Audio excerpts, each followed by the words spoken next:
Hi friends, welcome to cook with Sangeetha. So லஞ்சுக்காக வீட்டுக்கு வந்தேன். இப்போ சாப்பிட்றதுக்கு இன்றைக்கி கர்ட் ரைஸ் செஞ்சேன்னா, ஸோ அதனால் எனக்கு கொஞ்சம் வேறு பண்ணிக்க போகிறேன். ஏன்னா கோல்டு இருக்குது, கொஞ்சம் நல்லா சூடாக தொண்டைக்கு இதமாக சாப்பிடணும் போல் இருக்குது. இப்போ ஃபஸ்ட்டு ஆம்லேட் போட்டுக்க போகிறேன். அதுக்கு தான் ரெடி பண்ணிகிட்ருக்கேன். 2 முட்டை உடச்சி ஊற்றிட்டேன். இப்போ இதிலே கொஞ்சம் பொடி போட்டுக்கலாம். நம்மளுடைய முருங்கைக்கீரை பொடி கொஞ்சம், வேறு எதுவுமே தேவையில்லை. கரண்டை பொடி கொஞ்சம், அப்புறம் கருவேப்பிலை பொடி, முருங்கைக்கீரை பொடி, பரண்டை பொடி 3 போட்டுக்கிட்டேன். உப்பு இதெல்லாம் எதுவுமே தேவை கிடையாது. காரம், பெப்பர் எல்லாமே இதிலே இருக்குது, இந்த பொடியிலேயே. ஸோ இதை நல்லா மிக்ஸ் பண்ணிவிட்டு ஊற்றினாலே போதும். ஓகே. ஸோ உங்களுக்கும் நம்ம பொடி வெரைட்டிஸ் வேணும்னா வெப்சைட்லேயும் ஆர்டர் பண்ணலாம், வாட்ஸ்அப்லேயும் ஆர்டர் பண்ணலாம்.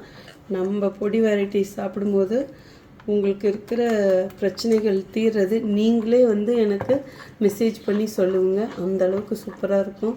ஸோ ட்ரை பண்ணி பாருங்கள். அப்புறம் கொஞ்சம் வெங்காயம் போட்டுக்கலாம், உங்களுக்கு காட்டுறேன். ஓகே, ஒரு நிமிஷம்.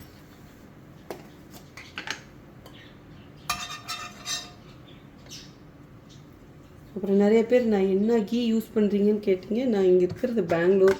இங்கே நந்தினி நல்லாயிருக்கும், நான் அதுதான் யூஸ் பண்ணுறேன். இருங்க காட்டுறேன்.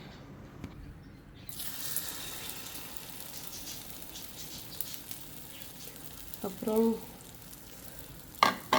இதை ஜஸ்ட் அப்படியே ஸ்ப்ரெட் பண்ணி விட்டுடலாம். நானே கேமரா எடுக்கிறேன். ஓகே, அதனால் எப்படி இருக்குன்னு தெரில, பட் அட்ஜஸ்ட் பண்ணிக்கோங்க.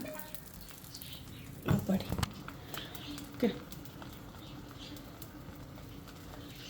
இது எப்படி இருக்குன்னு டேஸ்டிங் அடுத்த வீடியோவில் காட்டுறேன். Okay, C bye, love you all. நீங்களும் நம்ம பொடி வெரைட்டிஸ் வாங்கியிருந்தீங்கன்னா எந்த பொடியாக இருந்தாலும் சரி, இட்லி ரைஸில் போட்டும் சாப்பிட்லாம், இந்த மாதிரியும் பண்ணி சாப்பிட்லாம். ரொம்ப ரொம்ப ஹெல்த்தி. இந்த மாதிரி சாப்பிடும்போதும் நீங்களே உங்களுடைய முடி இந்த மாதிரி நல்லா இங்கே பாருங்கள், ஸ்ட்ராங்காக நல்லா திக்காக இருக்கிறத ஃபீல் பண்ணுவீங்க. ஏன்னா இதில் நிறைய முருங்கைக்கீரை, கருவேப்பிலாம் போட்டுக்கிறதுனால கண்டிப்பாக உங்கள் முடி வளர்ச்சிக்கு, கை கால் வலிக்கு, இதுக்கு எல்லாத்துக்கும் நல்லது. நிஜமாக சொல்கிறேன், கிடைக்கிற 10 நிமிஷத்தில் இது நான் செஞ்சு சாப்பிட்றேன், 5-10 நிமிஷத்தில். ஸோ ஏன்னா நம்ம நாள் முழுக்க இந்த வேலை அந்த வேலை ஓடி ஓடி வேலை செய்கிறோம். நம்ம கொஞ்சம் நல்லா திடமாக இருக்கணும்னா இந்த மாதிரி சாப்பிட்ணும். நமக்கு வயசாகிடுச்சு, இனிமேல் நமக்கு என்ன என்ன குழந்தை பெற்றுட்டோம், இனிமேல் என்ன இப்படிலாம் நினைக்கக்கூடாது. நம்ம நல்லா இருந்தால் தான் நம்ம குடும்பத்தை பார்க்க முடியும். ஸோ கண்டிப்பாக என்கிட்ட மசாலா வாங்கியிருந்தீங்கன்னா நீங்களும் இதே மாதிரி ட்ரை பண்ணி பாருங்கள். அடுத்த வீடியோவில் பார்க்குறேன். பாய், லவ் யூ.